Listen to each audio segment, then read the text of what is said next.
ہم آپ کو لے چلتے اپنے اگلے سیگمنٹ اسلام اور ہماری زندگی، جسے پیش کریں گے جناب مولانا مختار نعیمی صاحب، اور آج جو ہے وہ 7:53 پر اذان مغرب۔ اعوذ باللہ السمیع العلیم من الشیطان الرجیم، بسم اللہ الرحمن الرحیم۔ تمام نبیوں کے سردار حضرت محمد صلی اللہ علیہ وآلہ وسلم اور تمام مذاہب کے سردار دین اسلام کے پیروکاروں، السلام علیکم ورحمۃ اللہ تعالی وبرکاتہ۔ ایک حدیث مبارکہ ہے، اس حدیث مبارکہ کی روشنی میں آج آپ سے گفتگو ہوگی۔ یہ حدیث مبارکہ مسلم شریف میں ہے۔ حدیبیہ کے مقام پر حضور صلی اللہ علیہ وسلم نے فجر کی نماز سے فارغ ہونے کے بعد صحابہ کرام کی جانب حضور متوجہ ہوئے اور فرمایا، میں اس کا ترجمہ پیش کرتا ہوں، کیا تم جانتے ہو کہ تمہارے رب نے کیا فرمایا؟ صحابہ نے عرض کیا، اللہ تعالیٰ اور اس کا رسول ہی بہتر جانتے ہیں۔ بہت خوبصورت جملہ ہے یہ، اللہ عالم و رسول، اس کا رسول اور اللہ اور اس کا رسول جو ہے یہ زیادہ جانتے ہیں۔ علم کی نسبت دونوں کے ساتھ جو ہے وہ کر دی گئی، دونوں کے ساتھ۔ آپ نے فرمایا، اللہ تعالیٰ نے فرمایا کہ میرے بندوں میں سے بعض کی صبح ایمان کے ساتھ ہوتی ہے، بعض کی صبح جو ہے وہ ایمان کے ساتھ ہوتی ہے، ایمان پر ہوئی، اور بعض کی کفر پر۔ جس شخص نے یہ کہا کہ اللہ تعالیٰ کے فضل و کرم سے ہم پر بارش ہوئی، اس نے مجھ پر ایمان رکھا اور ستاروں کا کفر کیا۔ اور جس شخص نے یہ کہا کہ فلاں ستارے کی تاثیر سے ہم پر بارش ہوئی، اس نے میرا کفر کیا اور ستاروں پر ایمان رکھا۔ واضح رہے کہ اس رات بارش ہوئی تھی اور صبح تک اس کا اثر جو ہے وہ باقی تھا۔ حدیث مبارکہ آپ نے سن لی، یہ مسلم شریف میں ہے۔ میں شروع کا پھر پڑھنا چاہتا ہوں تاکہ گفتگو سمجھ میں آ جائے۔ حضور نے کیا فرمایا کہ اللہ تعالیٰ نے فرمایا کہ میرے بندوں میں سے بعض کی صبح ایمان پر ہوئی اور بعض کی کفر پر۔ ہوا یہ تھا کہ بارش ہوئی تھی حدیبیہ کے مقام پر، اور صبح تک اس کا اثر جو ہے وہ باقی تھا۔ تو آگے پھر تشریح کر دی اس جملے کی کہ جس شخص نے یہ کہا کہ اللہ تعالیٰ کے فضل و کرم سے ہم پر بارش ہوئی، اس نے مجھ پر ایمان رکھا، یعنی وہ اللہ پر اس کا ایمان مضبوط، اور ستاروں کا انکار کر دیا اس نے۔ اور جس نے یہ کہا کہ فلاں ستارے کی تاثیر سے ہم پر بارش ہوئی، اس نے اللہ کا کفر کر دیا اور ستاروں پر ایمان لے آیا۔ اور آج کل بھی ہم لوگ جو ہیں یہ نجومیوں کے پاس پامسٹ اور ستاروں کے چکروں میں پھر پڑ گئے ہم لوگ۔ عالم اس اسباب میں بعض چیزیں بظاہر علت اور معلول، سبب اور مسبب کے رشتے میں منسلک ہیں کہ یہ کام ہوگا تو وہ کام ہو جائے گا، وہ کام ہوگا تو یہ کام ہو جائے گا۔ جیسے ماں باپ ہیں، شادی کریں گے تو بچہ پیدا ہو جائے گا، آپ لوگ جو ہو آگ جلاؤ گے کھانا پک جائے گا، چھری پکڑو گے اور اس کو کسی چیز پہ رکھو گے وہ اس چیز کو کاٹ دے گی۔ تو علت اور معلول، سبب اور مسبب، یہ عالم اسباب میں اللہ تعالیٰ نے ایسا رکھا ہے، لیکن ان امور میں بھی جو تاثیر ہوتی ہے وہ قطعی اور ذاتی نہیں، بلکہ اللہ تعالیٰ کی تقدیر اور مشیت کے تابع ہے۔ میں مثال آپ کو دیتا ہوں۔ اللہ تعالیٰ نے کیا رکھا؟ آگ کے اندر اس نے تاثیر رکھ دی کہ یہ جلائے گی، ٹھیک ہے؟ آپ نے کوئی بھی چیز پکانا ہو تو آپ آگ کے اوپر رکھ دو، مگر اصل طاقت کس کے اندر ہے؟ اللہ کے اندر۔ اس نے ابراہیم علیہ السلام کے لیے اس سے وہ چیز سلب کر لی۔ اس پہ میں اگر مثالیں دینے لگ جاؤں تو بہت سے اولیاء کرام کی مثال، لیکن مجھے آگے ٹاپک کی طرف بڑھنا ہے۔ اسی طرح شافی الامراض بالذات صرف اللہ ہے۔ کیا مطلب؟ یعنی بیماریوں سے شفا دینے والا اللہ کی ذات ہے۔ اب جب وہ شفا دینا چاہتا ہے پھر وہ سبب پیدا کرتا ہے۔ سب سے بڑا سبب اس نے دوائیوں کو، میڈیسن کو بنا دیا ہے، لیکن میڈیسن کے اندر شفا نہیں ہوتی، یہ بات یاد رکھیے گا۔ ہوتا کیا ہے کہ جب کسی مریض نے شفا پانا ہوتی ہے، ڈاکٹر کی تشخیص بالکل صحیح ہوتی ہے، ڈاکٹر کو دوائی کا پتہ بھی چل جاتا ہے، لیکن جس مریض نے ٹھیک نہیں ہونا، اول تو آپ کو ڈاکٹر ہی نہیں ملے گا، ڈاکٹر مل جائے تشخیص نہیں کر پائے گا، وہ اصل بیماری تک پہنچ نہیں پائے گا، اور اگر آپ کو دوائی مل بھی جائے تو وہ دوائی آپ پہ اثر ہی نہیں کر رہی، آپ تک پہنچ ہی نہیں پا رہی۔ تو یہ ساری چیزیں جو ہیں وہ اس کے حکم سے ہوتی ہیں۔ اللہ تعالیٰ چاہے تو اب میڈیسن میں شفا پیدا کر دے، یا قمیص میں شفا پیدا کر دے، یا وہ کسی بوٹی میں شفا پیدا کر دے۔ وہ شفا چاہے تو پانی میں پیدا کر دے، چاہے تو ہاتھ کے لمس میں پیدا کر دے، چاہے تو حضور کے لعاب دہن میں شفا پیدا کر دے، چاہے تو کسی کی پھونک میں شفا پیدا کر دے۔ تو شفا اس کے پاس ہوتی ہے۔ یہ میں نے آپ کو بتایا کہ سبب عالم اسباب میں اللہ تعالیٰ نے چیزوں کو ایک دوسرے کے ساتھ جوڑ دیا ہے۔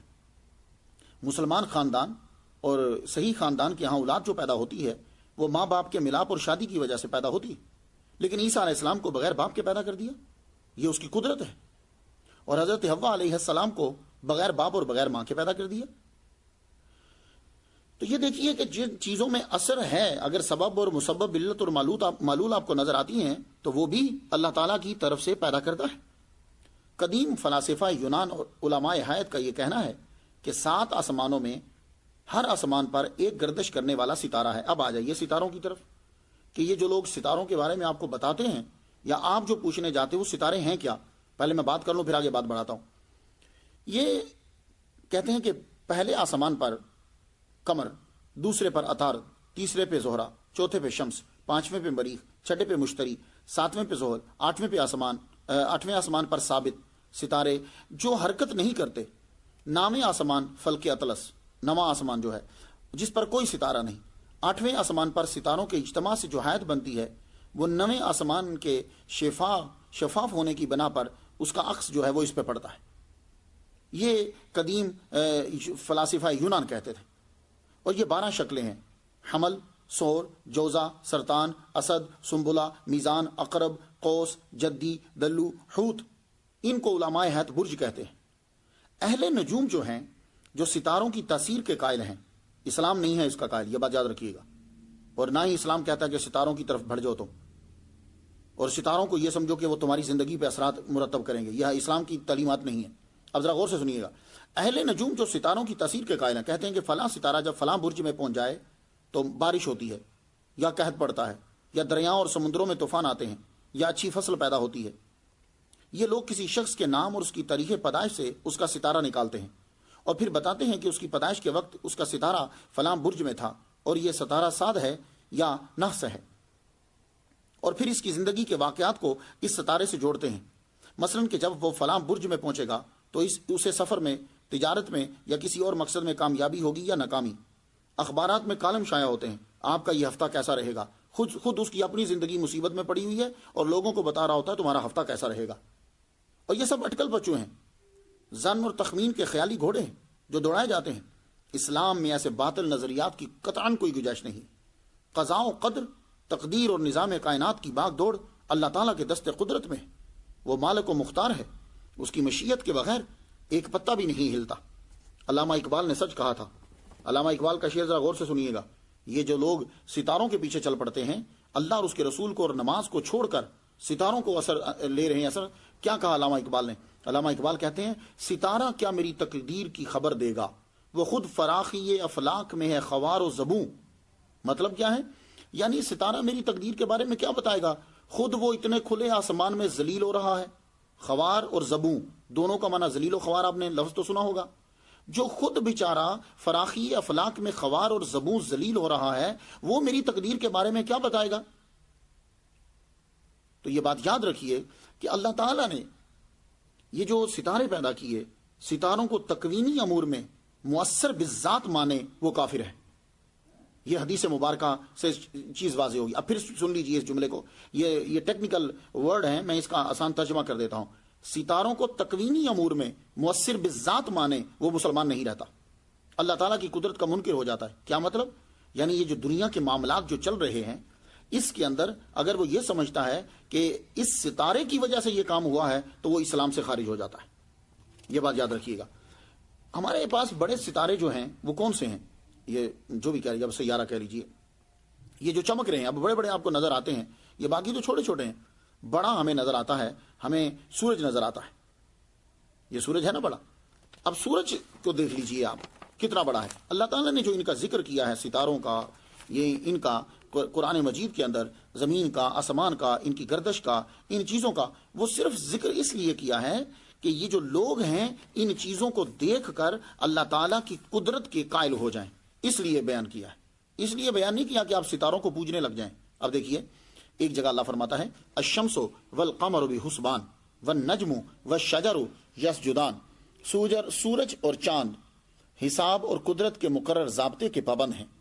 زمین بچھا ہوا ہے، زمین پر بچھا ہوا سبزہ اور کھڑے درخت اس کے حضور سجداریز ہیں. دیکھا آپ نے کہ یعنی یہ سب اس کے حکم کے ماتحت چل رہے ہیں. اب آپ سورج کے پیچھے چلنے لگ پڑو. سب سے بڑا تو سورج ہی ہے نا، چلو اسی کو دیکھ لیتے ہیں، باقی تو چھوڑو، چھوٹے چھوٹے ستاروں کی تو بعد میں گفتگو کریں گے. یہ بڑے ستارے جو ہیں، یہ جو ہیں سورج اور چاند جو ہیں، انہی کو دیکھ لو، یہ اس کے حکم کے مطابق جو ہیں وہ چل رہے ہیں. اسی طرح پروردگار عالم فرماتا ہے ان فی خلق السماوات والارض واختلاف اللیل والنہار والفلک التی تجری فی البحر بما ينفع الناس وما انزل اللہ من السماء من ماء فاحیا به الارض بعد موتها وبث فيها من كل دابة وتصريف الرياح وسحاب المسخر بين السماء والارض لآيات لقوم يعقلون. یعنی یہ ساری چیزیں اللہ تعالیٰ بتا رہا ہے کہ یہ ہواؤں کا چلنا اور یہ ساری چیزیں اور آسمان اور یہ پانی، یہ تخلیق آسمان اور زمین، یہ سب کیا ہیں؟ کیوں؟ اس لیے کہ لآیات لقوم یعقلون، یہ جو عقل مند قوم ہے اس کے لیے نشانی ہے کہ ان کو دیکھ کر وہ اللہ تعالیٰ کے وجود کا قائل ہو جائے. یہ نہیں ہے کہ وہ ان کو پوجنے لگ جائے. اب دیکھیے سورج بڑا عظیم منبع حرارت و نور اور معلوم کائنات کا سب سے بڑا مظہر، ایک خاص وقت میں اور ایک خاص مرحلے پر زمین تک اپنی روشنی کی ترسیل پر یہ قادر نہیں ہے. کتنا بڑا منبع ہے، لیکن اللہ تعالیٰ جب چاہتا ہے اس کی روشنی کو بند کر دیتا ہے. آپ کیا کہتے ہو جی آج سورج گرہن لگ گیا. سورج گرہن کو چھوڑیے جی، جب سائنسدانوں سے پوچھو تو کیا ہوا جی، جب دوران گردش زمین اور سورج کے درمیان چاند حائل ہو جاتا ہے تو سورج کی روشنی جزوی یا کلی طور پر زمین پر پہنچ نہیں پاتی اور تاریکی چھا جاتی ہے. اسے سورج گرہن کہتے ہیں. یہ سائنسدانوں اور ماہرین فلکیات کے نزدیک یہ ایک معمول کی بات ہے جو وقتاً فوقتاً ظہور میں آتی ہے، لیکن اسلام کی نظر میں یہ غیر معمولی صورتحال ہے. یہ اللہ تعالیٰ کی عظمت و جلالت اور قدرت و کمال کی ایک عظیم نشانی ہے. مومن اس کو اس زاویے سے جو ہے وہ دیکھتا ہے.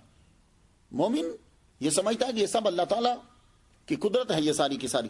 تو اب دیکھیے کہ سورج میں یہ طاقت نہیں ہے کہ جب اللہ چاہے تو وہ اپنی روشنی جو ہے وہ تم تک پہنچا سکے. اس کی روشنی کی شعاؤں کی راہ میں ایک محدود وقت کے لیے زمین یا چاند کا حائل ہونا محض اللہ تعالیٰ کی قدرت کا کرشمہ ہے اور کسی کے بس میں نہیں کہ وہ اپنی قوت اور طاقت کے بل پر اس میں کوئی تبدیلی لائے. جائیے اس وقت سورج کے پجاریوں کو کہیے، اے سورج کے پجاریوں، جاؤ سورج کو کہو کہ تو اپنی روشنی ہمیں دے دے. سورج کچھ بھی نہیں کر پائے گا.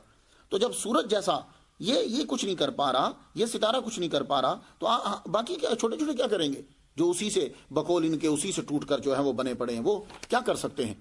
اللہ تعالیٰ جو ہے اس نے یہ ساری چیزیں جو ہیں وہ پیدا کی ہیں. یہ مظاہر جتنے ہیں عظیم مظاہر کائنات کے، اس کے حکم کے آگے بے بس ہیں. تو انسان عاقل کو یہ زیب نہیں دیتا کہ وہ اس کے حکم کی عدولی کرے. چنانچہ حدیث مبارکہ میں بکثرت ہے جب سورج گرہن لگتا تو حضور صلی اللہ علیہ وسلم بے اختیار نماز کے لیے کھڑے ہو جاتے. ایک مرتبہ کیا ہوا کہ اتفاقی طور پر لگ گیا سورج گرہن، اتفاقی طور پر لگ گیا. لوگوں نے یہ کہنا شروع کر دیا کہ حضور صلی اللہ علیہ وسلم کے بیٹے چونکہ گئے ہیں دنیا سے، فوت ہوئے ہیں، اس لیے اس کی وجہ سے سورج گرہن لگ گیا. حضور صلی اللہ علیہ وسلم نے ان باطل نظریات کی واضح تردید کرتے ہوئے آپ نے فرمایا سورج یا چاند کو کسی کی موت یا حیات کی وجہ سے نہیں لگتا یہ گرہن، بلکہ یہ دونوں کسوف و خسوف اللہ تعالیٰ کی نشانیوں میں سے ہیں. بس جب تم یہ نشانیاں دیکھو تو نماز پڑھو. تو معلوم ہوا کہ یہ سورج گرہن لگ جانا یہ جو ہے کسی کی موت و حیات اور نفع نقصان سے کوئی تعلق نہیں، نہ یہ کسی شبھ گھڑی یا نحس جسے آپ کہتے ہیں نیش، یہ نحس ساتھ سے اس کا کوئی تعلق نہیں ہے. اسلام کی روح سے یہ سارے توہمات، نظریات اور عقائد باطل ہیں. فقط اتنی بات درست ہے کہ اللہ تعالیٰ کی قدرت کی نشانی ہے. محمد صلی اللہ علیہ وآلہ وسلم ان اوقات میں نماز جو ہے وہ پڑھا کرتے تھے. تو دیکھو جب اتنے بڑے سرچشمے کو اللہ تعالیٰ نے، نور کے اتنے بڑے سرچشمے سورج کو اپنی قدرت سے کنٹرول کر رکھا ہے، اگر یہ زمین کے قریب آ جائے تو سب کچھ جل کر خاکستر ہو جائے، اور اگر زمین سے بہت چلا جائے، دور چلا جائے تو شدید سردی کی وجہ سے سب جو ہیں وہ دب جائیں. تو خواتین و حضرات، یہ ستارے اور یہ چیزیں یہ سب کے سب جو ہیں یہ ہماری زندگی پہ کیا اثرات ڈالیں گے. محمد صلی اللہ علیہ وآلہ وسلم کا فرمان علی شان پھر سے میں آپ تک پہنچانا چاہوں گا. محمد صلی اللہ علیہ وسلم کی حدیث مبارکہ مسلم شریف میں. اب اس سے بڑھ کر اور واضح نبی کا فرمان جو ہے وہ اور کیا ہو سکتا ہے کہ میرے نبی صلی اللہ علیہ وآلہ وسلم نے بالکل واضح اور کلیئر کر دیا. مسلم شریف فجر کی نماز سے فارغ ہونے کے بعد آپ نے فرمایا کیا تم جانتے ہو کہ تمہارے رب نے کیا فرمایا؟ پتا چلا کہ یہ میسج اسی وقت حضور کے پاس پہنچا ہوگا. شاید کسی نے بیچ میں سے کوئی جملہ بول دیا ہوگا کہ یہ جو بارش ہوئی ہے فلاں ستارے کی وجہ سے ہوئی ہے، تو میرے نبی نے ان کی جانب منہ کر کے فرمایا، تقریر کرتے ہوئے کہا اللہ تعالیٰ نے فرمایا کہ میرے بندوں میں سے بعض کی صبح ایمان پر ہوئی اور بعض کی صبح کفر پر ہوئی. جس شخص نے یہ کہا کہ یہ فلاں ستارے کی وجہ سے بارش ہوئی ہے اس نے کفر کیا، ستاروں کا پر ایمان لایا، میرے ساتھ کفر کیا. اور جس نے یہ کہا کہ اللہ کے فضل و کرم سے ہوئی ہے تو اس نے کیا کہا، میرے ساتھ ایمان لایا اور ستاروں کا اس نے کفر کر دیا ہے. تو خواتین حضرات، جب بھی کوئی آپ کا کام ہوتا ہے یہ کسی ستارے کی وجہ سے نہیں ہوتا یا ستارے کا کسی برج میں داخل ہونے کی وجہ سے نہیں ہوتا. یہ آپ کے کام جو ہوتے ہیں اللہ تعالیٰ کی قدرت پر، اللہ تعالیٰ نے ان کو لکھ دیا ہے یہ تمہارے لیے. ہاں تم اگر یہ چاہتے ہو کہ اللہ تعالیٰ ہمارے لیے خوش بختی لکھ دے تو اللہ تعالیٰ تمہاری دعاؤں، رونے گر گرانے اور تمہاری عاجزی کے اظہار کرنے سے ان چیزوں کو وہ پھر سے دوبارہ مٹا کے بھی لکھ سکتا ہے. یہ نہیں ہے کہ جو اس نے لکھ دیا ہے اب وہ دوبارہ مٹا نہیں سکتا، وہ مٹا کے لکھ سکتا اللہ تعالیٰ. لیکن یہ ہے کہ تم اپنی عاجزی اور بندگی کا اظہار کرو، اس کے سامنے گڑ گایا کرو. خدا کے لیے جتنے لوگ سن رہے ہو اس چینل ہمارے سے، یہ دیکھیے یہ اسلامی نقطہ نگاہ سے میں عرض کرنا چاہوں گا. آپ لوگ جو ہو یہ علم ہے، میں نہیں یہ کہتا، ستاروں کا علم ہے. کچھ چیزیں ایکسیڈنٹلی ہو جاتی ہیں، فلاں نے یہ کہا، فلاں نے یہ کہا، فلاں نے کہا اس ٹائم یہ کر کے یہ ہو جائے. نہیں، یہ ایکسیڈنٹلی چیزیں ہیں، یہ ضنی چیزیں نہیں ہیں. اور نہ ہی ہمیں یہ یقین رکھنا چاہیے کہ واقعی ہی ان سے ہی تمہاری لائف جو ہے وہ چینج ہو جائے. نہیں، ان سے تمہاری لائف چینج نہیں ہو سکتی. تمہاری لائف کو اگر چینج کر سکتا ہے تو پروردگار عالم. اگر ایسا ہوتا تو جو لوگ خود ستاروں کا حساب بتاتے ہیں کبھی جا کر ان کی زندگی خود دیکھ لینا. جاؤ ان کی جا کے زندگی دیکھو. انڈیا کے اندر، ہندوستان میں بڑے بڑے لوگ ماہر آپ کو نظر آئیں گے اس کے، انگریزوں میں اس کے ماہر نظر آئیں گے. تو جاؤ جو ستاروں کے ماہر تھے انہی کی زندگی دیکھ لو، آپ کو ان کی زندگی میں پتہ چلے گا. شاید انہی کی بیٹی کا خامد زندہ نہ رہا ہو، شاید انہی کے بیٹے کی بیوی زندہ نہ رہی ہو، شاید انہی کے بچے جو ہیں وہ ماں باپ زندہ نہ رہے ہوں. تو ان کے حساب کہاں گئے پھر؟ تو یہ سب اٹکل اور پچو ہوتا ہے. خواتین و حضرات، آپ لوگوں کے پاس قرآن اور حدیث ہے، خدا کے لیے پلٹو، اللہ اور اس کے آگے سر کو جھکاؤ اور وہ دیکھو پھر اللہ تعالیٰ تم پہ کتنی نوازشات کرتا ہے. تو جب کبھی دعا مانگنے لگو اپنے لیے تو پہلے ہم سب کے لیے بھی مانگ لیا کرو، اس لیے کہ وہ زیادہ قبول ہوتی. پھر اپنے لیے اجازت دیجیے، گفتگو جاری ہے. وآخر دعوانا الحمدللہ رب العالمین.